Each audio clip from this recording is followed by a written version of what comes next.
What I want to talk to you about today is about quitting. And you'll be guessing, what is this Spanish HR manager turned media entrepreneur who lives in Delhi come all the way to Ahmedabad when I had to fight with my children today, when they were saying, today is Sunday, why are you going to office? I have 2 small kids. And you're going to talk to them about quitting. Why will you do that?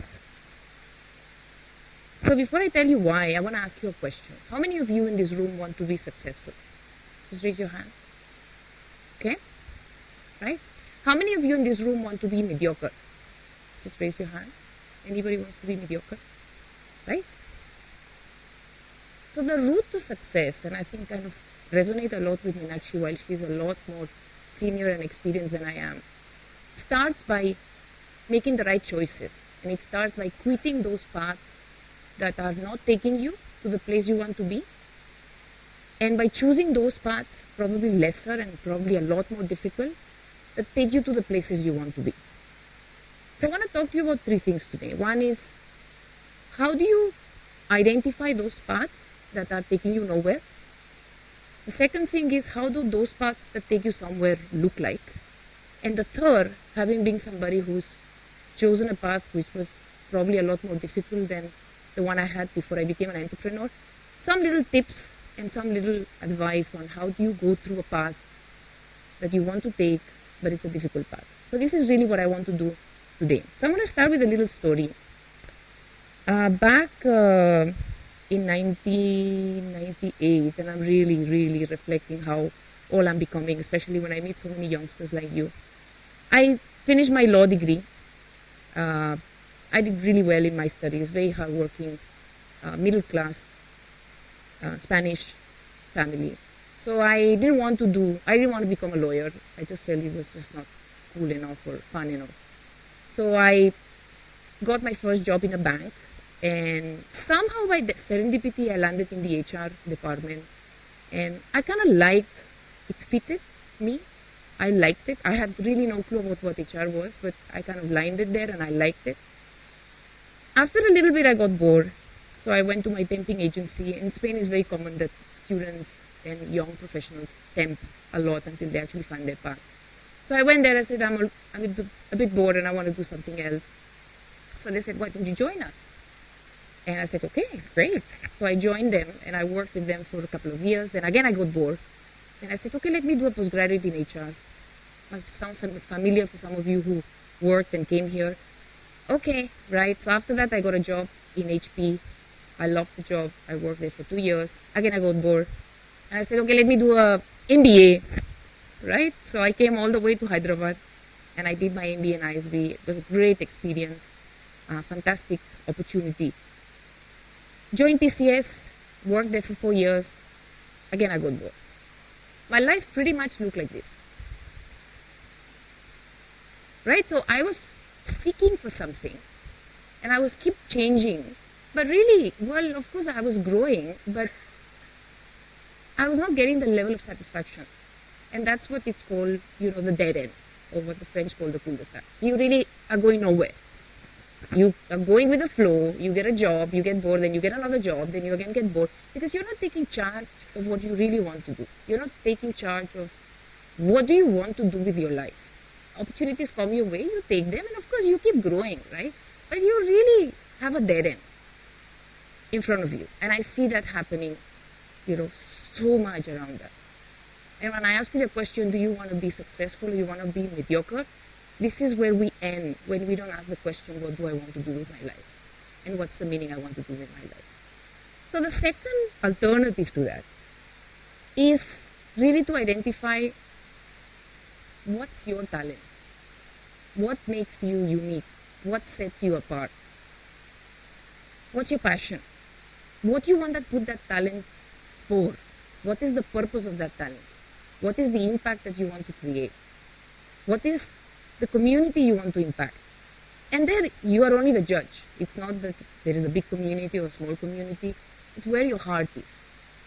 Those are the paths that will lead you to what you want to do. Fortunately or unfortunately, those are the difficult paths. It's a very easy path. I had a very easy life before. Every 2-3 years I will change and I will just go and study and then I get changed. And you have that perception that you're growing, but you are actually not. Because you're not learning new things, you're not exploring new things, you're not getting challenged. You're not exhausted enough, that means you're not learning, right? The challenge with the other path is what Seth Godin calls the dip. Paths that are worth taking are paths that will look really fun in the beginning, but they are paths that are very, very, very challenging in the middle. So only if you have what I said in the beginning, you have talent required to go through that dip, you have the passion required to go through that dip, and you have the perseverance and the persistence and the dream, purposeful dream to go through that dip, you'll be able to do that. So that's really the courage that you have to take the path that you want to take. If you do some analysis on marathon runners, okay, marathon is 25 miles, so you plug in how many people quit when, you will see that majority of people quit on the 20th mile. You will wonder, that's really stupid, right? Because why did you kind of run for 20 miles, killed yourself, if you're not going to run for the next 5 miles? Nobody quits. If you see the data, nobody quits in the 24th mile. Because you can see the end, right? That's what happens in a dip. The analysis that he's done in his book is that the good place to quit is in the beginning, but the bad place to quit is in the middle, right? The difference between running a marathon and being an entrepreneur is that when you run a marathon, you know it's 25 miles and you have technology to tell you that, you know, you're on the 23rd mile, you're on the 24th mile now, and nowadays you even have somebody talking to you saying, well done, you know, it's just 2 more miles to go, you know, you're doing great. And somewhere there'll be some sensors that probably they start seeing what your, mood and attitude is, and probably there'll be somebody else saying, yeah, come on, it's just 1 more. When it comes to entrepreneurship, you just don't know where the dip is, and you don't know how long the dip is, right? So I actually have a different curve, which I call the Ester Martinez curve, which basically looks like this. You choose your dream, you take your path, you start walking that path, you know will be a dip, you are prepared for that. Because if you're not prepared for that, don't start. You go through one dip and it looks like, we're doing great. So we started our magazine in 2009. Then, we're a very small team. One person quits, one account does not renew, suddenly the world seems it's going to end. You recover from that, you do new innovation, new products, and again you're in the high, right? So unfortunately, I don't think there's one dip. I think there are many more dips. But it's really about reflecting and being aware of, are you in a journey that is taking you nowhere?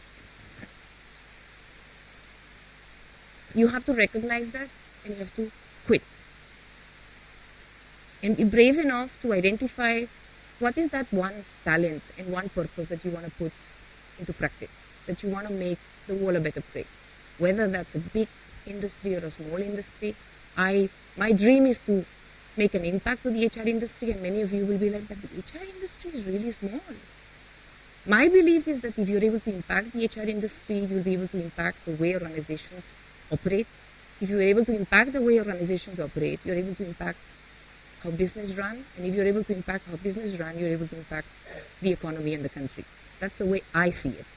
That's my dip. My message to you,